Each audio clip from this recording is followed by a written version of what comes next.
A lot of people, successful people, when you call them for advice, call them for ideas, don't call them for money. Most of the phone calls that people get that have money, 90% of their friends and 90% of their family members are calling for money. What's up, you guys? It's your girl Bianca B, and welcome to the Bianca B Show, where we talk about business, finances, and friendships. So I'm super excited about this guest. He is so dope. I met him throughout the years, and he is just incredible. He is an artist. He is a host. He is a reality TV star. He has been in the game. He is a legend. He's the icon. So I had to get him on today. Peter Gunz, how are you? Hey, what's up with you? Thank you. That intro was, damn. You're a legend, icon. Thank you. That was such a sweet thing to say. You've been in the game forever. And when I first met you, and since till this day, you have been such a dope human being. You're so kind, always show love. And I was blessed to book you for Nick Cannon's show, and just knowing you throughout the years, you've been super dope. And I just want to give you your flowers while you're Thank you. I appreciate that. Thank you. I appreciate you. Thank you. So you started out as a rapper, from the city, from New York, and you had such a huge success within the rap industry. So I kind of want to go into that. Did you know that your songs and what you were going to do was going to be iconic back then? Nah, I mean, first off, it was a long journey to that song. So people always think, oh, you made that record. It was years and years of different groups and rapping, and I'm a musician first, so doing that. No, I had no idea. You got to remember, I'm from the Bronx. The song was about the Bronx. The hook is about New York. The hook is 16 bars. The verses are 23, 24 bars. It had everything against a hit. You're talking about one city, New York, especially the Bronx, and it's long and the verses are long. That was everything against a radio record. So everybody, especially me, I'm like, this is not for the radio. This is to big the Bronx up, because the Bronx was on a low on the totem pole. So I made it as a local record. Me and Tariq said, let's do something local big in the Bronx up as a local record. Whatever happens, happens. And we toured the world off that record. We sold over 2 million copies of that song. That's amazing. And what did you learn about the music industry during that time, and something you wish you would have known now that you're much, mature and you've been in the game for so long? What are some things you wish you would have learned back then or known back then? Back then, of course, when you're younger, you're just looking at all of us. We still may do that even in our old age. You always look at the upfront bag.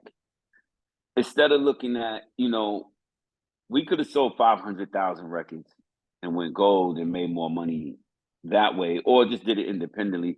There's certain things that you could do looking back, but of course, that's just life in general. Who in life don't look back and be like, damn, I wish I'd have made better decisions. But I always try to give advice to the people that's coming up behind me.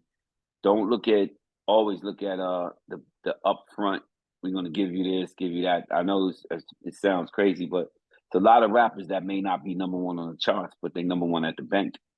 And that's what you want to be. You want to be number one at the bank. And, those are from decisions that may not make them the most popular artists in the world, but they get the lion's share of what they created. Dope. And then going into TV, TV is a different bag. It's a different type of, industry. It's all the same, but TV and music is different too, financially, and the things that you've learned, right? Yeah, well, it's a different TV. You're doing reality TV. If you're not an executive producer, you have no control of what goes out to the world. So even if you do some shit that you embarrass yourself, you can't go back and fix it. It's just they could spin it and do whatever they want with some of that stuff. Not to make excuses, if you do it, you know what you're doing. Right. But unless you're executive producer on the show or you created the show in reality TV, you're never going to get what you fully deserve. I don't care if somebody says, "Oh, I got 60,000 an episode. I got 100,000 episode. I still got 20." What did the network get, and what did the production company get that you signed to? So you're never going to get your fair share of that. So it's a difference in TV. That's not belittling reality TV or trying to down it, put you back in the limelight.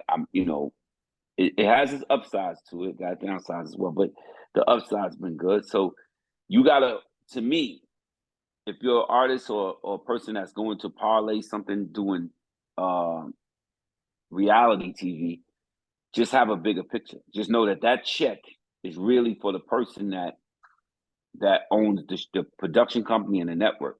You using the show to find your bag, to promote what you're trying to do, to get where you're trying to go. And I didn't do that. I didn't do that enough. I didn't. So that's another thing that I would tell people. Just as long as you go on the show, make sure you get to promote, because that leads you to your bag. Now your show comes on. Now you're whatever you're trying to get, you're trying to do that. You're not just trying to turn up for that little check to make everybody else rich, and you sitting around, with pennies. So that's what TV is. Music, you have more control of. I think with music, you have more control. It's your music.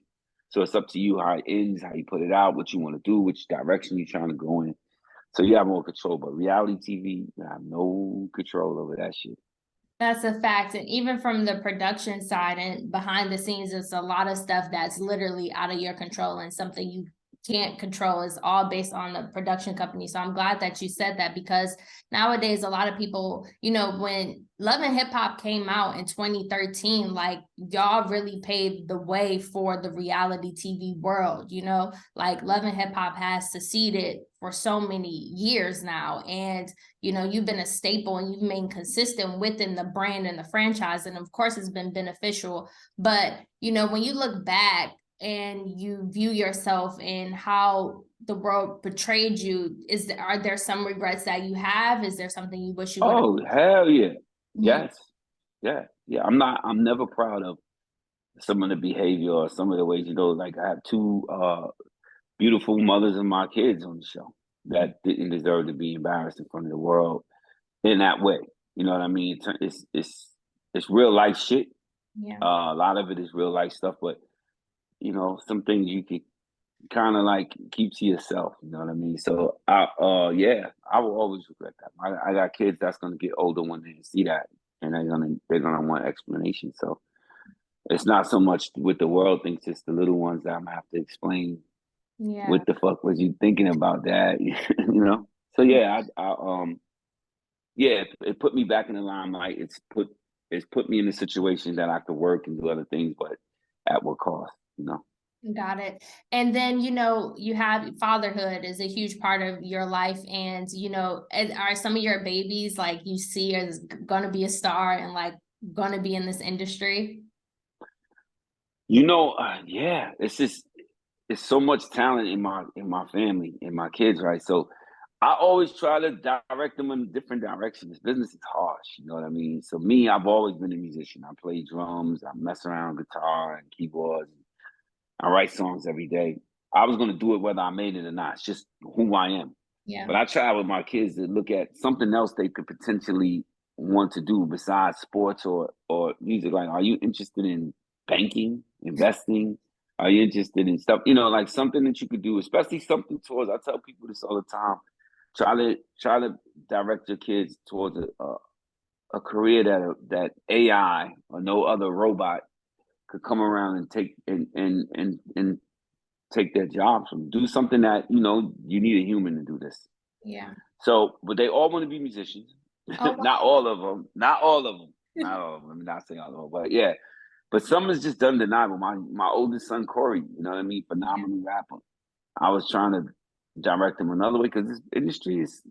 Look how many kids get hot and then when they're not hot no more, they're on drugs. They're depressed. They're on pills and sad. Because people love you while you hot and for the time being, and then can you handle when that's not the case anymore? You know what I mean? So I worry about that for my kids. But some of them, one in particular, my littlest one, Bronx, my youngest daughter, I don't think it's no denying that she's going to entertain me in some shape, form, or fashion. Sing, dance, act.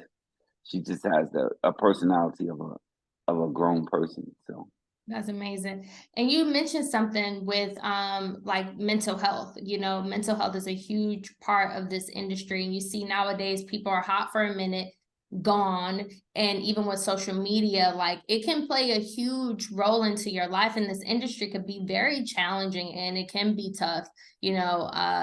I've experienced that where it's like I'm on top of my career and I'm successful, and then a show ends or anything ends, and you're like, what am I going to do next with my life? So what advice would you give to people who are like multi-talented, who, you know, want to tap in the industry, but, you know, financially it's always ups and downs, like especially when you freelance, it's so many ups and downs. What advice would you give to people? If you, it's two things. If you 100% know this is what you want to do, you gotta go for it. Especially if you're young, you gotta go for it. Just go for it, and don't let nobody tell you different. If that's what you 100% want, and don't have a backup plan. You know how people be like, "Oh, this don't work out." Always make sure you got this to fall back on. I think putting the fallback thing in the back of your mind, it's always been my opinion. Then you always got that to lean on in a way. You got, I like to go all out. Say, nah, if you believe in yourself that way. Yeah. This might be bad advice. I'm just telling you how I took it. You know, you jump out the window. Anticipate shit not going your way a lot of times. You know what I mean? I remember getting turned down by so many record labels. And me just having the confidence, like, wait till they hear this. No way they're not gonna sign. You know, it's better today because you don't need them to sign you. Mm-hmm. Go be heard. Go down to the train station, go on the corner, put your music on, walk around, get on social media, you know, get on it. If you hot, they'll see it, they'll know it, they'll find you. Yeah, but just anticipate everything and just try to, you know, look, man, I grew up in the South Bronx, burned down, rubble. It looked like a third world country. Mm-hmm. And I grew up under some harsh circumstances, you know, and you know, we made it through. We laughed and smiled, but it was rough. There's nothing life could throw at me that I'm not prepared for. I can never go broke and be like, damn, what am I gonna, I'm ready to hang myself. I was broke my whole childhood and coming up, so there wouldn't be a new condition for me. Having money a long time would be a new condition for me. So some people that have that either have that silver spoon in their mouths or they're not used to failing or they always had, that could be rough for a crash. Or if you just want to be popular that bad and then your time is up. Because people are now, for the most part, if you look at rappers and you look at entertainers, you know, we only know the people that stayed a long time.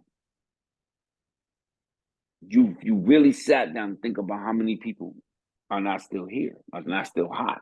Mm-hmm.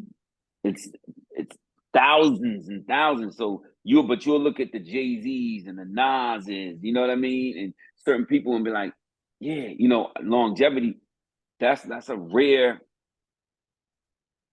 entity that people still snoop, that still stick around, you know, household names. Mm-hmm. So I would say, you know, yeah, go for longevity, but also, you know, don't stick yourself to one thing. Have a leap to the acting, leap to being production. If you're a creator, create some shit. You know what I mean? Like for instance, you do shows, create your show. Right. Create your show. You create my show. That's what you should do. Yes. Guns Reloaded. Let's call it Guns Reloaded. Okay. And so going into relationships, you know, this industry is all about building relationships and maintaining relationships. Is there someone in this industry that you still go to this day that has been a huge influence to you or has helped you during like certain things in your life and your career? Shaquille O'Neal has been very instrumental in just advice, being there for me in times of need and being there for me with advice. I think Shaquille's thing is, you know, a lot of people, successful people, when you call them for advice, call them for ideas, don't call them for money. You know, most of the phone calls that people get that have money, 90% of their friends and 90% of their family members are calling for money. Yeah. Call and say what's up, what's going on. I see you involved in this. What did you think about, you know, an idea, or maybe how you could funnel some money that way, Mm-hmm. and that person will take care of you on the back end. Don't always make that call. So yeah, so my relationships with people are real industry people are that. I have a lot of good relationships in the industry. Yeah, I talk to a lot of people in the industry, but Shaquille would be the most notable one that everybody knows of. But whenever I want advice from anybody, man, like, you know, I talk to Cameron. I called Cam for some advice the other day, some stuff, and you know, and that's another thing. Don't ever feel like you can't ask your contemporary, somebody that's that's in the same business as you, somebody that I'm even older than. I'm willing to sit down and take some advice from them. The problem with our people is that, you know what I mean? You will go ask somebody else for advice, or you'll go work for somebody else. But so if Cameron called me today and said, "Gunz, I want you to come work for my show, or come work for, or come do this this thing I'm doing for me, work for me." If I was to go, what I look like working for him? I'm me. You know, that's the shit that we do that's stupid. We could go work and collaborate, you know. But yeah, so I go to certain people for the answer to your questions. I'm don't mind me, I'm long-winded. I always ask for advice. I'm never scared to ask for advice. Never. I love to ask for advice. You know, what you think about this? And that's something I also noticed about you, just interacting with you the times that I've met you, is that you don't have an ego. You are the sweetest, like, humble guy, just be chilling, you show love.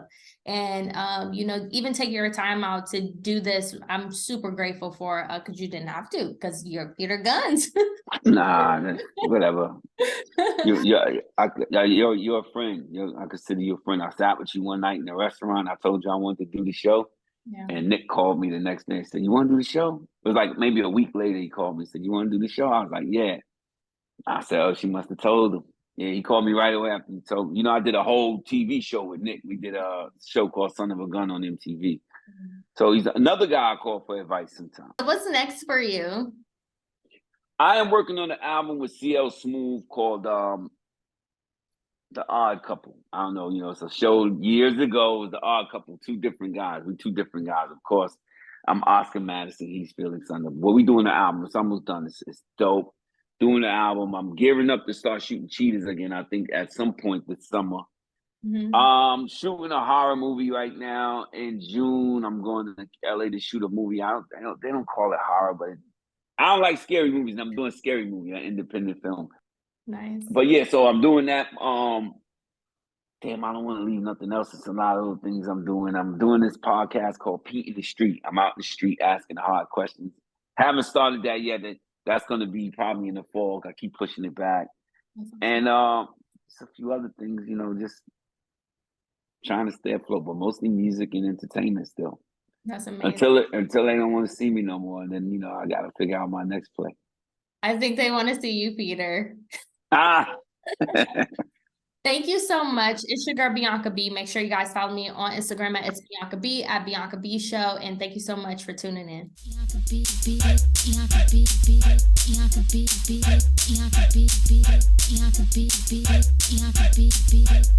B.